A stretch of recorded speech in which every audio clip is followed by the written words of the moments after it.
The heavy oak door didn't just close.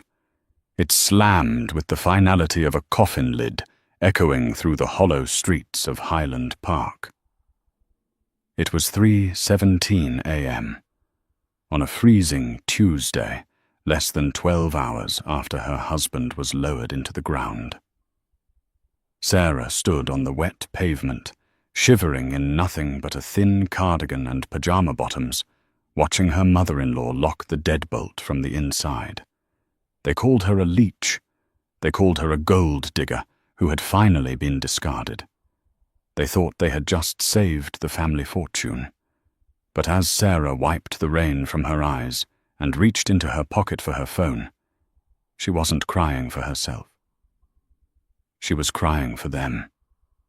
Because the people inside that warm, multi-million-dollar mansion didn't realize one crucial, terrifying fact: David didn't own that house.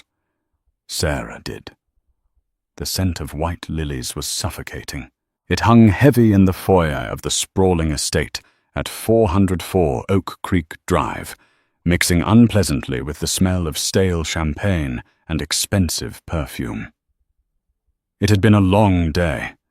The funeral for David Caldwell, the supposed heir to the Caldwell textile legacy, had been a parade of black umbrellas and hollow condolences. Now the guests were gone. The catering staff had packed up the silver platters. The house was silent save for the rhythmic drumming of a torrential downpour against the panoramic windows. Sarah Caldwell sat on the edge of the beige sectional sofa in the living room, staring at a smudge of dirt on her ankle. She hadn't had the energy to shower yet. She was 32, but tonight she looked 50. Her eyes were red-rimmed and swollen, her dark hair pulled back in a messy, fraying bun. Losing David to a sudden aneurysm at 35 had felt like someone reached into her chest and turned off the lights. "Well?" a sharp voice cut through the silence.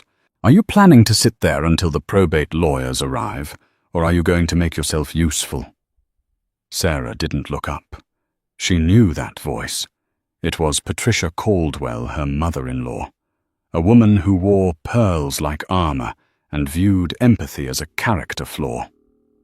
I'm going to go to bed, Patricia," Sarah whispered, her voice cracking. "I can't do this tonight." "Bed," Patricia scoffed. She walked into the living room, her heels clicking aggressively on the imported Italian marble. Behind her trailed Jessica, David's younger sister. Jessica was scrolling on her phone, looking bored, holding a glass of Pinot Noir that Sarah knew cost $200 a bottle. "You don't have a bed here anymore, Sarah," Patricia said, her tone conversational, as if commenting on the weather. Sarah finally looked up.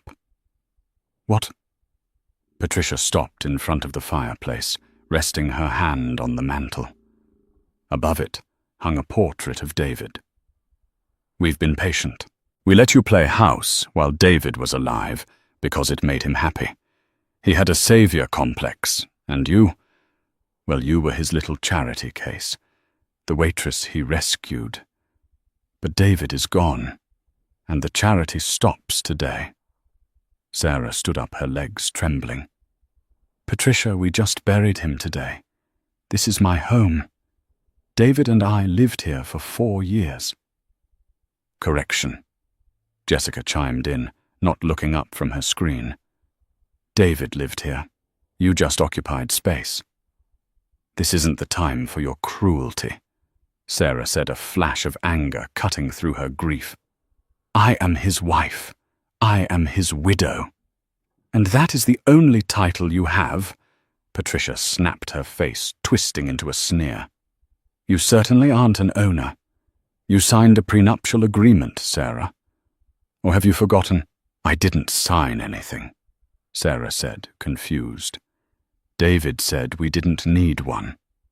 "Oh, you poor naive thing." Patricia reached into her designer handbag and pulled out a folded document. She tossed it onto the coffee table. It landed with a soft thud. David signed the deed over to the family trust 6 months before he married you, to protect the asset. This house belongs to the Caldwell Family Trust. I am the executor. Jessica is the beneficiary. You are a guest who has overstayed her welcome." Sarah looked at the paper, but her vision was too blurry to read the legal jargon. "David wouldn't do that without telling me. We shared everything." "David lied to make you feel important," Patricia said, stepping closer. "He knew you were after the money. Everyone knew.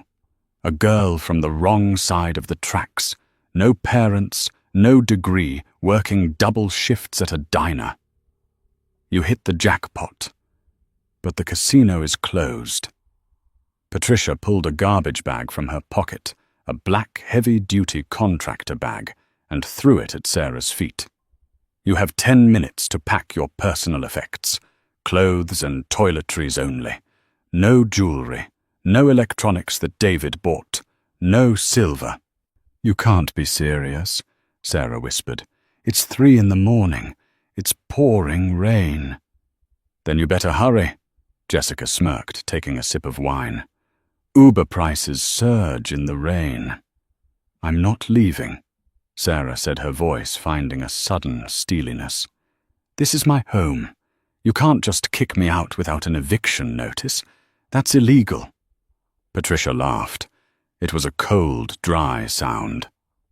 "Illegal Sarah darling, the Caldwells have been donating to the sheriff's re-election fund since before you were born. Do you really want us to call the police and have you dragged out for trespassing? Imagine the scene. Grieving widow arrested for refusing to leave family estate. It would be humiliating. More humiliating than you already are." Sarah looked at the 2 women. She saw no grief in their eyes, only greed and triumph. They weren't mourning a son and a brother. They were celebrating the reclamation of an asset. "Fine," Sarah said quietly. "Smart girl." Patricia grinned. Sarah didn't argue. She didn't scream. She picked up the black plastic bag. She didn't go upstairs to the master bedroom. She didn't pack clothes. She walked over to the side table where a framed photo of her and David sat a picture from their honeymoon in intricate, humble hiking gear, laughing on a muddy trail. "Put that back," Jessica barked. "That frame is silver." Sarah removed the photo from the frame, dropping the silver frame onto the thick carpet. She slipped the photo into her pocket. Then she walked to the coat rack, grabbed her beige raincoat, and turned to the door. "You aren't packing?" Patricia asked suspiciously. "I have everything I need," Sarah said. She opened the heavy front door. The wind howled instantly, blowing rain into the foyer, spotting the marble floor. "Don't expect a reference," Jessica shouted as the door began to close. Sarah stepped out into the dark, wet night. Behind her, she heard the heavy clunk of the deadbolt sliding home, then the click of the secondary lock, then the security system beep. She was alone. The rain in Seattle is rarely just rain. It is a freezing, pervasive mist that soaks into the bone. Sarah walked down the long, winding driveway of 404 Oak Creek Drive. The house sat on a hill overlooking the city lights below lights that looked like distant, uncaring stars. She was wearing flimsy ballet flats that were soaked through within seconds. Her cardigan clung to her arms. She shivered violently, but her mind was operating with a strange, cold clarity.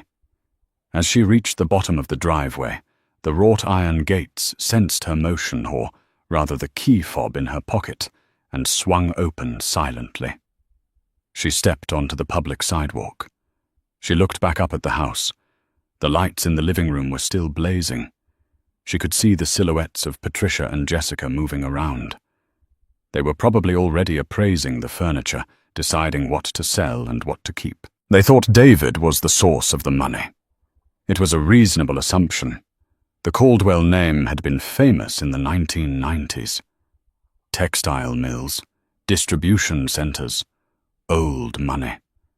But what Patricia and Jessica refused to acknowledge, what they had willfully ignored for a decade, was that the Caldwell fortune had evaporated in the 2008 crash. Bad investments.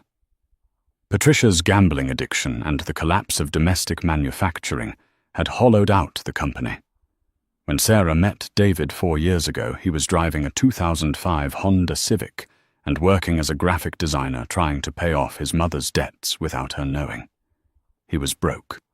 He was broken. Sarah wasn't.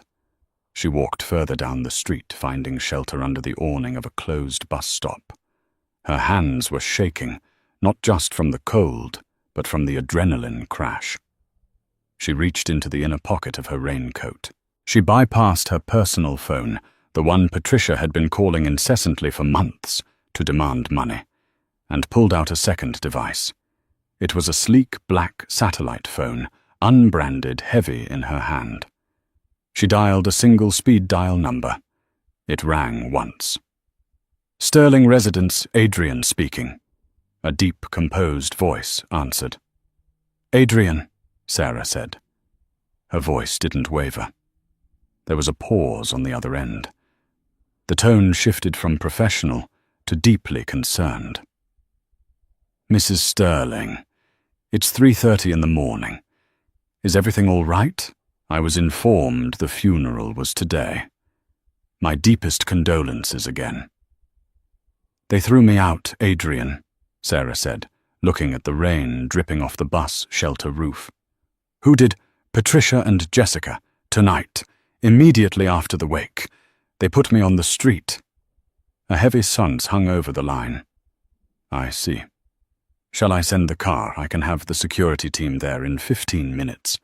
We can remove them. No, Sarah said quickly. No security.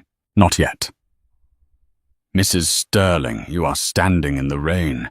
You own that property. You own the mortgage, the land, and the shell company that technically leases it to the Caldwell Trust. You even own the car in the driveway they are likely planning to drive tomorrow. One call to the sheriff. No, Adrian. Sarah interrupted, her eyes narrowing as she stared up the hill at the glowing mansion. If I take it back tonight, they'll play the victim. They'll spin a story to the press about the heartless widow kicking out the grieving mother and sister. They don't know who I am. They think I'm Sarah Jenkins, the waitress. They think David was the one paying for everything. They believe the lie, Adrian noted. David wanted them to believe it, Sarah said softly, touching the photo in her pocket. He was so ashamed that he couldn't provide for them. He begged me to let them think the money was his. He said it was the only way his mother would respect him. I did it for him. Mr. David was a kind man, Adrian said gently, but perhaps too kind. He's gone now, Adrian, and they didn't even mourn him. They were talking about selling the house before his body was even cold. What are your instructions, ma'am?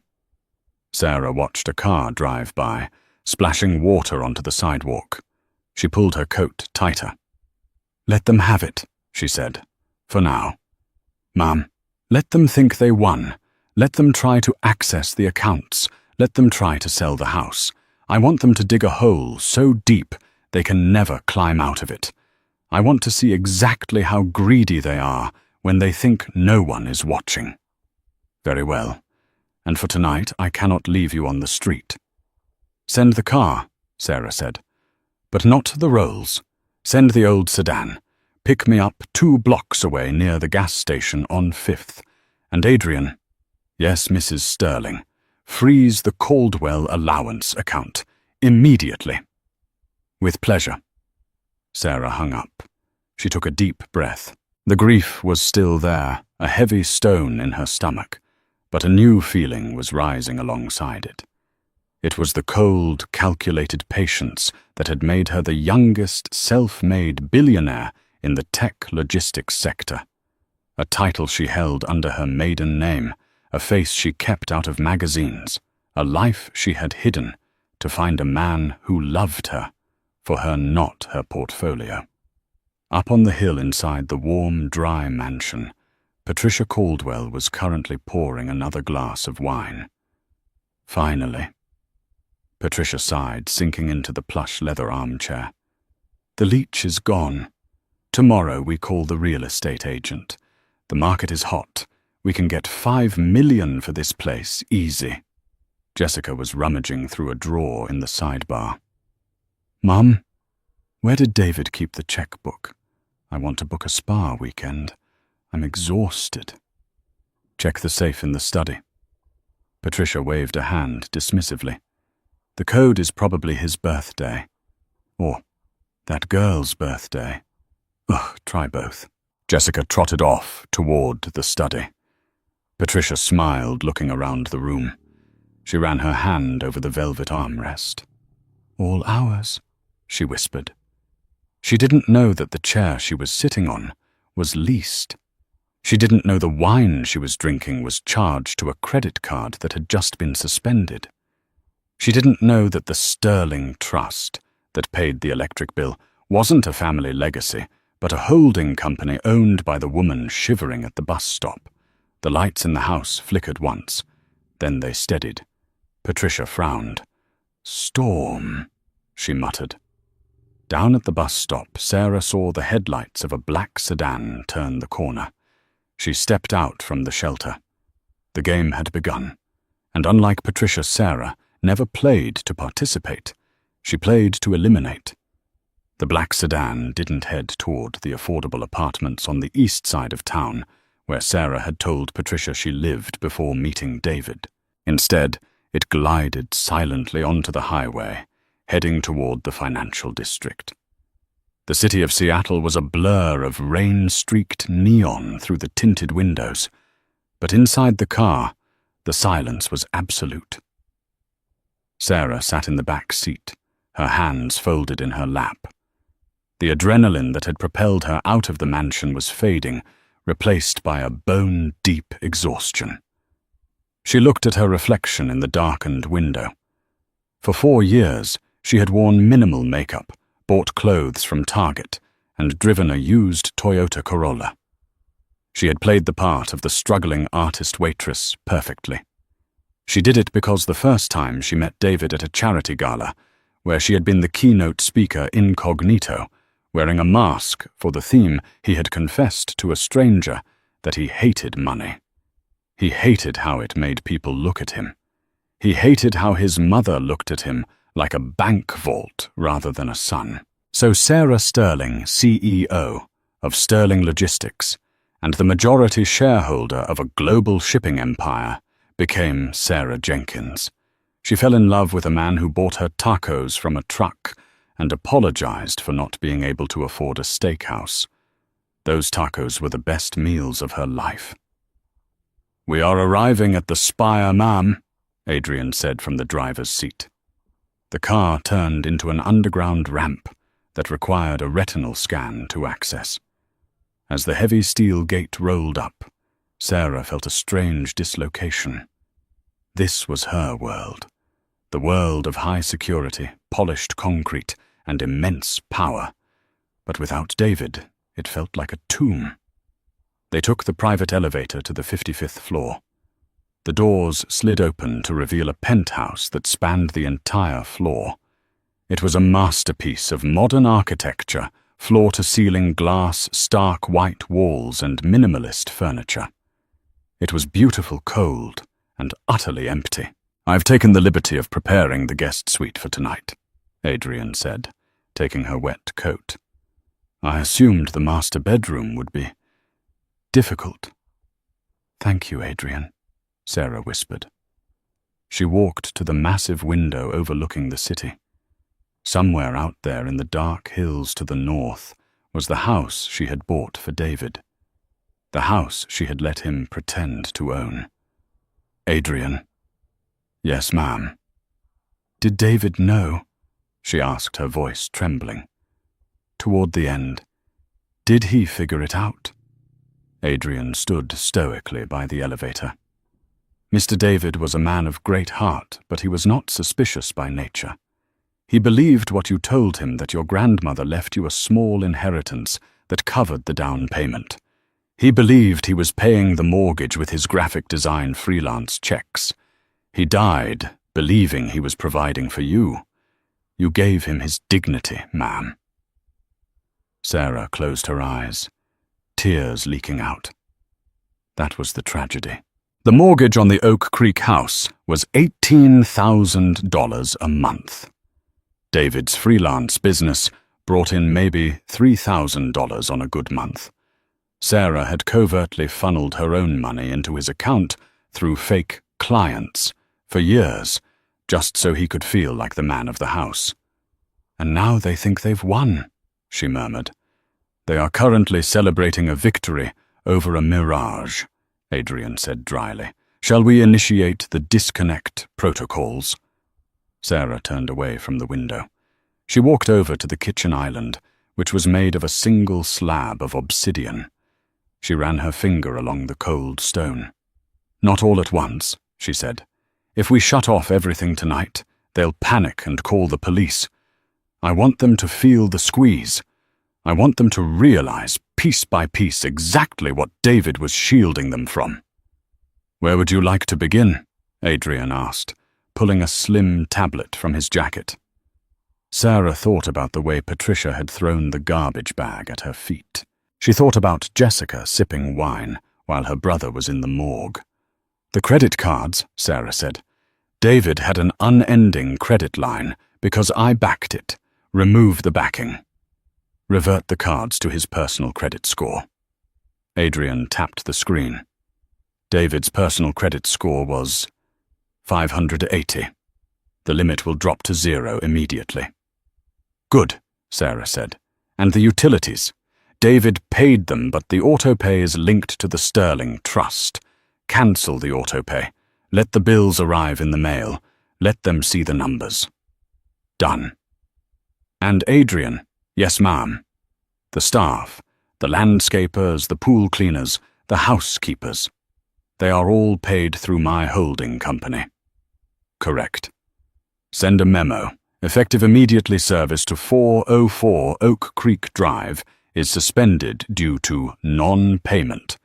If Patricia wants the toilets scrubbed, she can scrub them herself. Adrian allowed himself a very small, very grim smile. A fitting adjustment. I will have the legal team draft the eviction notice, but hold it in reserve. Yes, Sarah said. She walked toward the hallway leading to the bedrooms. Let them sit in the house for a week. Let them see how quickly a mansion rots when the money stops flowing. She paused at the door to her room. Adrian, get me the file on the life insurance policy. Adrian froze. The one Patricia believes exists. Yes, Sarah said, her eyes hardening. The $2 million policy she's been bragging about to her friends. The one she thinks is the payout. She is going to be disappointed to learn that the beneficiary is not the Caldwell Family Trust. She's going to be devastated, Sarah corrected. Good night, Adrian. Good night, Mrs. Sterling. The morning sun hit the master bedroom of the Oak Creek estate with a brilliance that felt offensive. Patricia Caldwell groaned, shielding her eyes against the light. Her head was throbbing. The 2015 Pinot Noir had been excellent, but she had finished the bottle alone after Jessica passed out on the sofa. She stretched her legs under the Egyptian cotton sheets. For the first time in years, she woke up without the gnawing anxiety of debt. David was gone. Yes, and that was tragic. Of course it was tragic. He was her son. But David had been a source of constant financial worry. He never made enough. He was always scraping by. But now the house was theirs. The equity alone must be millions, and the life insurance. Patricia smiled at the ceiling. She could finally redo the kitchen. She could finally fire that insolent gardener and hire a proper landscaping firm. She sat up, sliding her feet into her slippers. She walked out of the guest room she had been staying in and marched down the hall to the master suite, the room Sarah and David had shared. The door was open. The bed was stripped. Sarah hadn't taken the sheets, but the room felt sterile. Patricia walked in, feeling a sense of ownership wash over her. She opened the walk-in closet. "Pathetic," she muttered. Sarah's side of the closet was empty save for a few wire hangers. But David's side was full of designer suits, cashmere sweaters, and Italian shoes. Patricia ran her hand down the sleeve of a navy blazer. "We can sell these on consignment," she thought aloud. "The shoes alone are worth a fortune." She didn't know that Sarah had bought every single one of those items. She didn't know David had hyperventilated when he saw the price tag of the blazer until Sarah lied and said she found it at a thrift store for $50. Patricia went downstairs. The house was silent. Usually by 9 a.m., the smell of fresh coffee filled the kitchen. David used to make it. Or Sarah.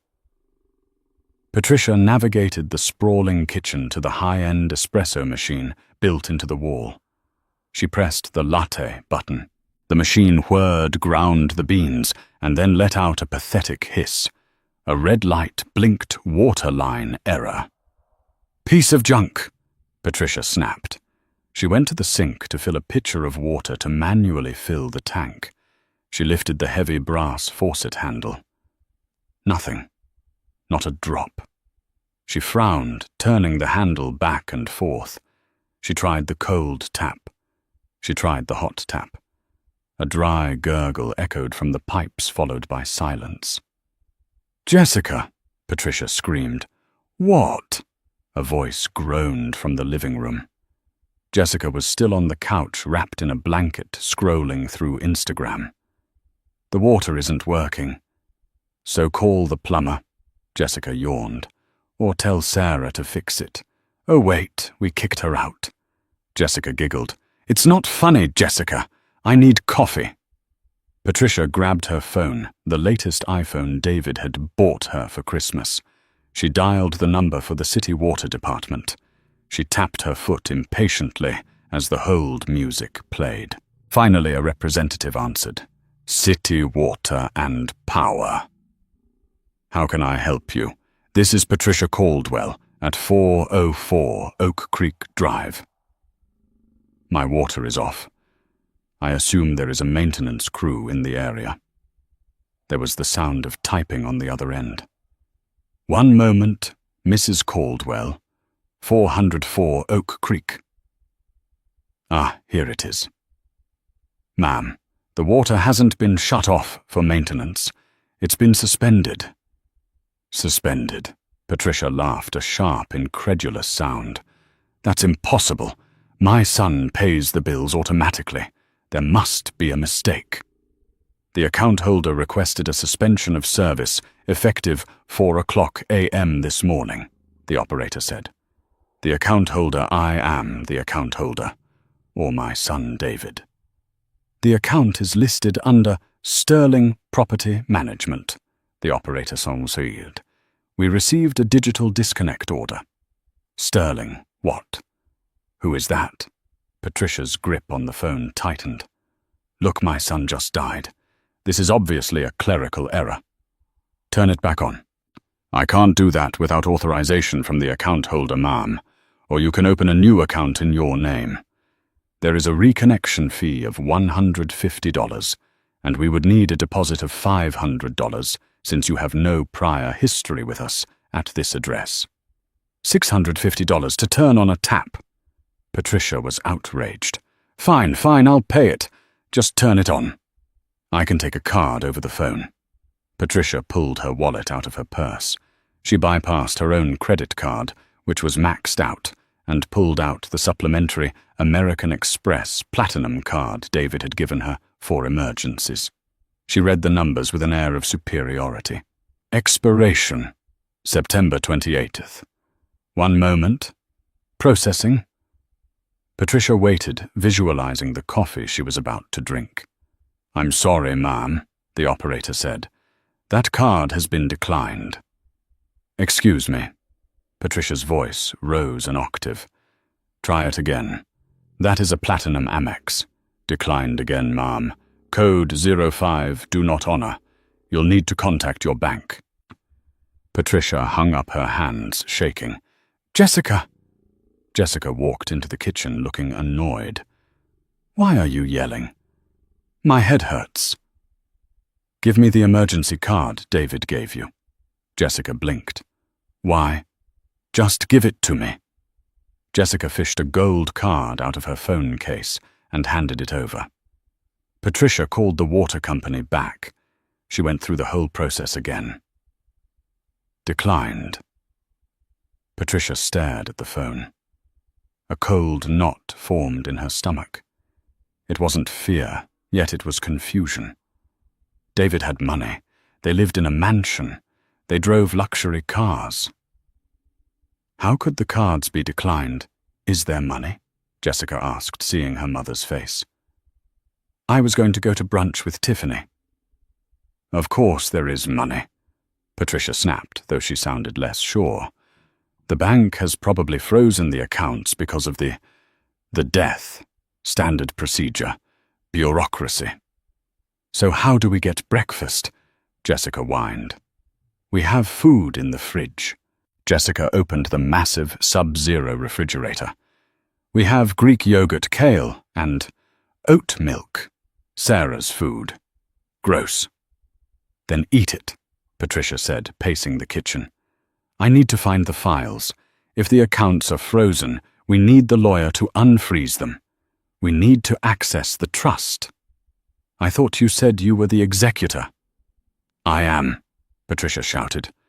"But David handled the paperwork. He always handled the paperwork." Patricia stormed into David's study. It was a dark, oak-paneled room that smelled of old books and lemon polish. She sat at his heavy mahogany desk. She began yanking drawers open. She found pens. She found a stapler. She found a sketchbook filled with beautiful, intricate drawings of logos and buildings. She tossed them aside. "Where are the bank statements?" she hissed. She opened the bottom drawer. It was locked. She rattled it. "Jessica, get me a letter opener." Together they pried the drawer open, splintering the expensive wood. Inside, there was a single thick file folder labeled Financials. "Finally," Patricia breathed. She opened it. The first page wasn't a bank statement. It was a lease agreement. Lease agreement. Property. 404 Oak Creek Drive. Lesser Sterling, property. Holdings, LLC, lessee. David Caldwell. Monthly, rent. $1, subsidized. Patricia stared at the paper. Rent $1. "What is this?" She turned the page. Vehicle lease, vehicle 2023, Mercedes S-Class owner. Sterling Logistics Fleet Services lessee David Caldwell. She turned another page. Credit line authorization, guarantor S. Sterling. Primary user, David Caldwell, status revocable, at will. "Who is Sterling?" Jessica asked, looking over her mother's shoulder. "Is that a bank?" I don't know," Patricia whispered. The arrogance was draining out of her, replaced by a creeping horror. "David told me he bought the house. He told me he bought the cars." "Maybe he did," Jessica said. "Maybe this is just tax stuff." "You know how rich people hide money, yes?" Patricia latched on to that idea. "Yes, exactly. A shell company. David must have set up Sterling to hide assets from taxes." So we own Sterling? Jessica asked. We must, Patricia said, her confidence inching back. If David is Sterling and David is dead, then we are Sterling. Just then the doorbell rang. It was a long, insistent ring. The lawyer, Patricia said, smoothing her hair. Finally, Jessica answered the door. Look sad. Jessica walked to the foyer and opened the massive front door. Standing on the porch wasn't a lawyer in a suit. It was a large man in a grey jumpsuit holding a clipboard. Behind him, a flatbed tow truck was backing up the driveway, its reverse beeper echoing loudly off the stone facade. Beep, beep, beep. Can I help you? Jessica asked, confused. Here for the Mercedes, the man grunted. Lease expired as of midnight. Retrieval order. Patricia came running to the door. What, you can't take the car? That is my son's car. Check the VIN, lady, the man said, not even looking at her. He walked past Jessica toward the garage. Paperwork says surrender upon termination of contract or death of lessee. System flagged it this morning. I will call the police, Patricia shrieked, stepping in front of him. This is theft. The man stopped and looked at her. He looked tired. Lady, the owner of the car is the one who sent me. Sterling Logistics. You got a beef, call them. Now move, or I charge you a hindrance fee. Patricia froze. Sterling again. She watched helpless as the man hooked the gleaming silver Mercedes, the symbol of her status, the car she drove to the country club, onto the truck. As the truck rumbled away, leaving oil spots on the wet driveway, Patricia stood in the doorway.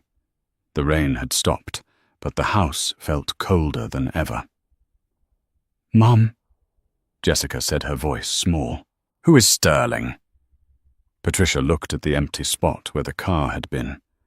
She thought about the water being cut off. She thought about the declined cards. She thought about the lease agreement. I don't know, Patricia whispered, but we need to find out. Because I think they have all our money.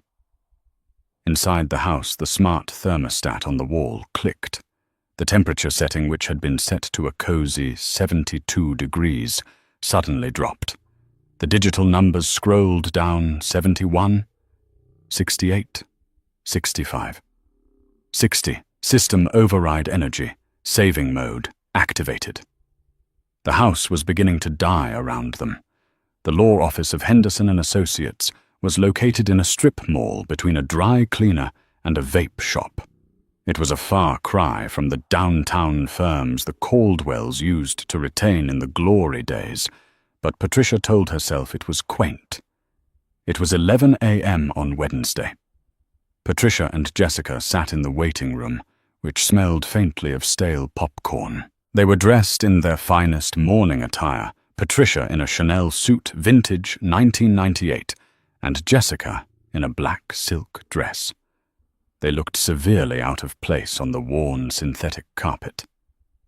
This is ridiculous, Jessica muttered, adjusting her sunglasses. Why did David use this guy? Look at the dust on that ficus plant. David was frugal, Patricia said, clutching her handbag. He was protecting the principal. Smart men don't waste money on flashy lawyers. Finally, a door opened. Mr. Henderson, a man with a comb-over and a tie that was 2 inches too short, beckoned them in. Mrs. Caldwell Jessica. Please come in. My deepest condolences. They sat in the cramped office, surrounded by stacks of disorganized files. Let's skip the pleasantries, Patricia said, waving her hand. We are having administrative issues at the house. Accounts frozen, cars towed. We need you to execute the will and release the funds from the family trust immediately. We need liquidity, Mr. Henderson blinked. He adjusted his glasses. The family trust, Mrs. Caldwell, the Caldwell Family Trust, was dissolved 8 years ago during your bankruptcy proceedings. The room went silent. The hum of the computer fan seemed deafening. Don't be absurd, Patricia scoffed. David re-established it. He told me. He put the house, the investments, everything into it. Mr. Henderson looked uncomfortable. He opened a thin file on his desk. David did not have a trust, Mrs. Caldwell. David had a checking account at a credit union. And he had debt. Debt, Jessica asked. Significant debt. Student loans, credit card consolidation loans from before his marriage. Actually, looking at this, the only reason he wasn't underwater was because of the monthly stipends he received. Stipends from where? Patricia demanded. From his investments. No. Henderson said, sliding a paper across the desk. From Sterling Property Management. It appears they were paying him a consulting fee of $5,000 a month. But that contract ended upon his death. Patricia stared at the paper. Sterling. Again. So what are you saying? Patricia's voice was barely a whisper. What did he leave us? Henderson sighed. He left a checking account with a balance of $42.50 and personal effects. However, since the debts outweigh the assets, the estate is insolvent. If you want the personal effects, his clothes, his watch, you'll have to pay off the creditors first. But the house, Patricia slammed her hand on the desk. We are living in a $5 million house. Who gets that? You don't own the house, Henderson said gently, as if speaking to a child. I pulled the deed this morning. The house is owned by Sterling Property Holdings. David was a tenant. A tenant? Patricia felt the room spin. My son was not a renter. We are Caldwells. According to this lease, Henderson pointed to a clause. It was a life estate tenancy.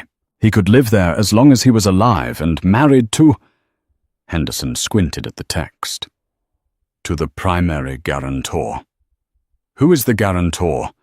It doesn't say a name, just a signature. S. Sterling. Patricia stood up, her face purple with rage. This Sterling person took advantage of him. They must have tricked him into signing over the deed when he was vulnerable. This is fraud. I want to sue them. I want to sue them for everything they have. Henderson held up his hands. Mrs. Caldwell Sterling. Logistics is a multinational conglomerate. They have a legal department bigger than this entire strip mall. You have no money for a retainer. You have no case. I don't need money, Patricia hissed, grabbing her purse. I have the truth. My son was a victim of predatory lending. I'm going to the press. But first I'm going to find this S. Sterling and look him in the eye. Mom! Jessica tugged at her arm. How are we going to get there? They took the car. Patricia turned to her daughter, her eyes manic. We'll take a taxi, and we'll bill it to the estate. There is no estate, Henderson called out as they stormed out of the office. The headquarters of Sterling Logistics was a fortress of glass and steel rising from the damp Seattle waterfront. It was a building that projected absolute authority. The lobby was a cavernous space of white marble and minimalist art guarded by security personnel who looked more like Secret Service agents than rent-a-cops. It was 2:00 p.m.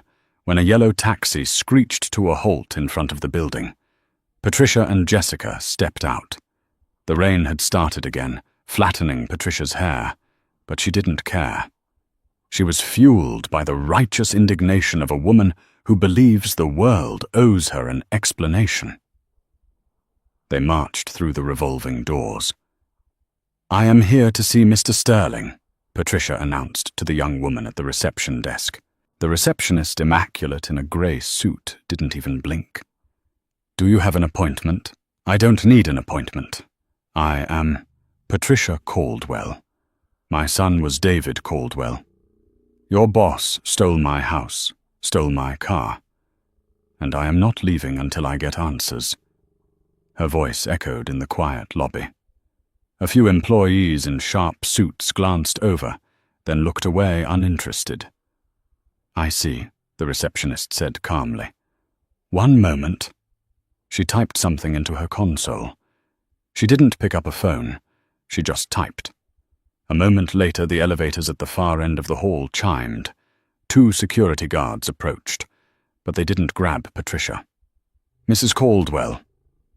"Miss Caldwell," the lead guard asked, "please follow us. The CEO will see you now."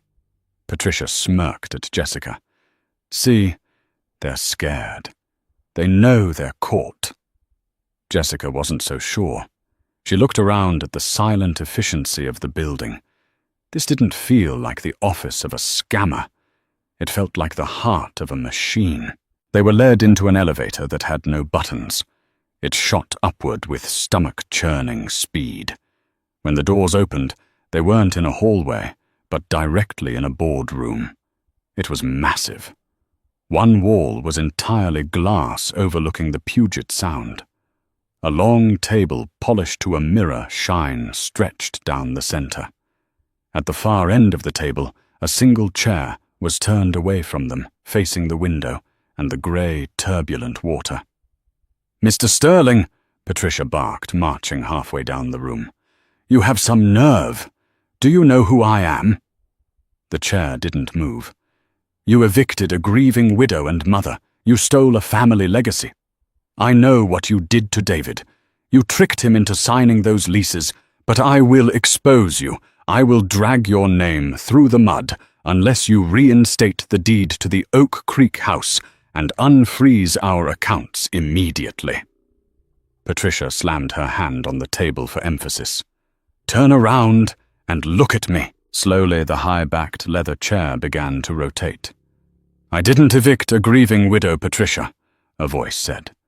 It was a woman's voice, smooth, cold, familiar. The chair finished its turn. Sitting there was not a fat corporate fat cat. It was a woman in a tailored white power suit that cost more than Patricia's entire wardrobe. Her dark hair was blown out in a sleek, professional style. Her makeup was flawless, highlighting eyes that were currently sharp as flint. Patricia froze. Her mouth opened, but no sound came out. Jessica gasped. "Sarah." Sarah Sterling rested her elbows on the table, steepling her fingers. She didn't look like the Sarah who scrubbed their dishes. She didn't look like the Sarah who apologized for taking up space.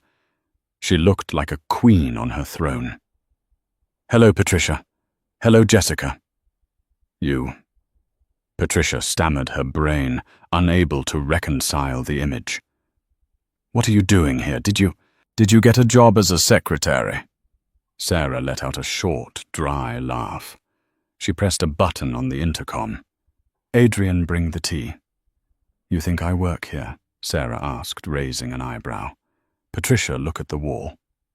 Patricia looked. Behind Sarah, etched into the frosted glass wall in subtle, elegant lettering, was the company logo, Sterling Logistics. "Sterling," Jessica whispered. "Sarah. Sterling." "My maiden name," Sarah said. "The name I built this company with 10 years ago, before I met David." You're rich?" Patricia asked, her legs suddenly feeling weak. She grabbed the back of a chair for support.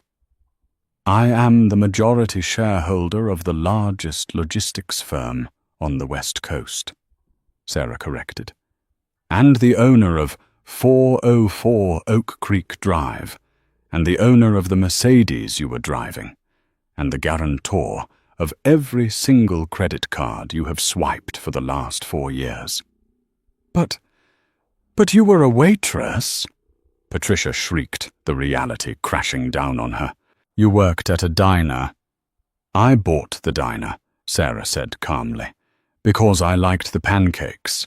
And I worked there because I wanted to meet someone who didn't know who I was. I wanted to see if anyone could love me without the money." Sarah stood up. She wasn't tall, but in that moment she seemed to tower over them. "David loved me. He didn't care about the money. In fact, he was terrified of it. He wanted to be a provider, so I let him. I created a world where he could feel like a man, where he could take care of his mother and sister. I subsidized his life. I paid his bills. I let him pretend because it made him happy." Sarah walked slowly around the table, her heels clicking on the hardwood floor. She stopped inches from Patricia. "But you," Sarah's voice dropped to a dangerous whisper, "you never loved him. You loved what he could give you. You bled him dry. You made him feel small every time he couldn't buy you the right jewelry or the right wine. You were the reason he had high blood pressure. You were the reason he worked himself to death." "That's not true," Patricia cried, tears of shock and embarrassment streaming down her face. "I loved my son." "You loved his wallet," Sarah said. "And when he died, you didn't cry. You checked the will. You threw his wife, the woman he loved, out into the rain 3 hours after his funeral." Sarah leaned in close. "You called me a leech, Patricia. Do you remember?" Patricia couldn't speak. She was trembling. "You were living inside my house, eating my food, wearing clothes bought with my money, and you called me the leech." Sarah turned around and walked back to the window, looking out at the city she helped build. "The game is over, Patricia. The subsidy is cancelled." "Sarah, please," Jessica spoke up, her voice shaking. "We didn't know. We're family." Sarah turned back, her face devoid of emotion. "Family Tuesday night, I was family. Tuesday night, I was a widow who needed a bed. You told me to get out. You broke the bond. You are not family. You are trespassers. We have nowhere to go." Patricia sobbed, the fight completely gone. "The house. Can we just stay in the house, just for a few weeks, until we figure this out?" Sarah looked at them. For a second, a flicker of the old Sarah, the gentle one, appeared. But then she remembered the sound of the deadbolt sliding shut. "No," Sarah said. She pressed the intercom button again. "Adrian, escort Mrs. Caldwell and her daughter out of the building, and give them the file." Adrian appeared at the door holding a manila envelope. He handed it to Patricia. "What is this?" Patricia sniffled. "Your eviction notice," Sarah said. "You have 24 hours to vacate the premises. The locks will be changed tomorrow at noon. If you are still there, the sheriff will remove you. And this time, Patricia, I won't mind the headline." Sarah turned her back on them. "Get out." Adrian stepped forward. "This way, ladies." Patricia and Jessica walked out of the boardroom, broken, humiliated, and destitute. As the elevator doors closed, the last thing they saw was Tra Sterling standing at the window watching the rain wash the city clean. 3 months later, the rain in Seattle had turned to a gentle grey drizzle. In a cramped one-bedroom apartment in the industrial district of Kent, 20 miles south of the city, Patricia Caldwell sat at a wobbly folding table. She was clipping coupons from a free newspaper. Her manicured nails were gone, replaced by short, unpolished nubbins. She looked 10 years older. The silence of the apartment was broken only by the sound of Jessica in the bathroom blow-drying her hair before her shift at the mall, not as a shopper, but as a sales associate at a discount shoe store. They had tried to fight. They had gone to other lawyers, but without a retainer, no one would listen. They had tried to sell stories to the tabloids, but Sarah's legal team had slapped them with non-disclosure agreements and cease-and-desist orders so fast it made their heads spin. The Caldwell reputation they had cherished was worthless without the money to polish it.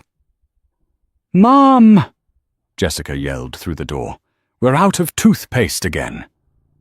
"Use baking soda," Patricia muttered, staring at a coupon for 50 cents off canned soup. She thought about the marble countertops. She thought about the heated floors. She thought about the woman she had thrown out into the cold. Every night, she dreamed of that moment. In her nightmares, she didn't lock the door. She invited Sarah in. She apologized, and she woke up in the mansion. But then she would open her eyes, see the peeling paint on the ceiling, and realize that hell wasn't a place of fire. It was a place of regret, miles away at the rolling green hills of the Evergreen Cemetery. Sarah Sterling stood before a simple, elegant headstone. David Caldwell, beloved husband, a gentle soul. She wasn't wearing black anymore. She wore a soft blue coat, David's favorite color. The wind blew through the trees, carrying the scent of pine and wet earth. Sarah knelt down. She pulled the silver frame from her bag, the one Patricia had made her drop on the carpet that night. She had retrieved it from the house before listing the property for sale. She placed it against the stone. "I sold the house, David," she whispered to the grass. "I donated the proceeds to the graphic design program at the community college. Scholarships for kids who want to create, not destroy." She traced the letters of his name. "I'm sorry I lied to you about who I was. I just wanted you to feel needed. But I realize now, you were the one who saved me. You showed me that I could be loved for just being Sarah." A figure approached from the path. It was Adrian holding an umbrella. "The car is ready, Mrs. Sterling. The board meeting starts in an hour." Sarah stood up, brushing the dirt from her knees.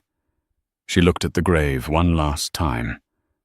She didn't feel the heavy, suffocating grief anymore. She felt a clean, quiet peace. She had honored his memory by protecting his dignity while he was alive and by removing the parasites who dishonored him after he was gone. "Goodbye, David," she said, softly. She turned and walked toward the water. The waiting car. She didn't look back at the city skyline. She didn't look back at the past. She had a future to build, and for the first time in a long time, the road ahead was entirely her own. In the end, Patricia and Jessica lost everything, not because they were poor, but because they were spiritually bankrupt. They were so obsessed with the appearance of wealth that they failed to recognize the true value of the people right in front of them. They treated Sarah like trash because they couldn't see past her humble exterior, never realizing that she held the keys to their entire kingdom. It's a harsh reminder that how you treat people when you think they have nothing creates the truest definition of your character. David was the bridge between two worlds, the wealthy CEO and the greedy family. And once he was gone, the bridge collapsed. Sarah walked away with her integrity and her epaulet intact, proving that while money can buy a house, it cannot buy a home, and it certainly cannot buy class. If you felt the satisfaction of that karma hitting Patricia and Jessica, hit that like button right now. It really helps the channel grow and lets me know you want more stories like this. What would you have done if you were Sarah? Would you have helped them out, or did they get exactly what they deserved? Let me know in the comments below. Type Team Sarah or Team Mercy. And don't forget to subscribe and ring the bell so you never miss a new story. I post new dramas every week. Thanks for watching, and I'll see you in the next video.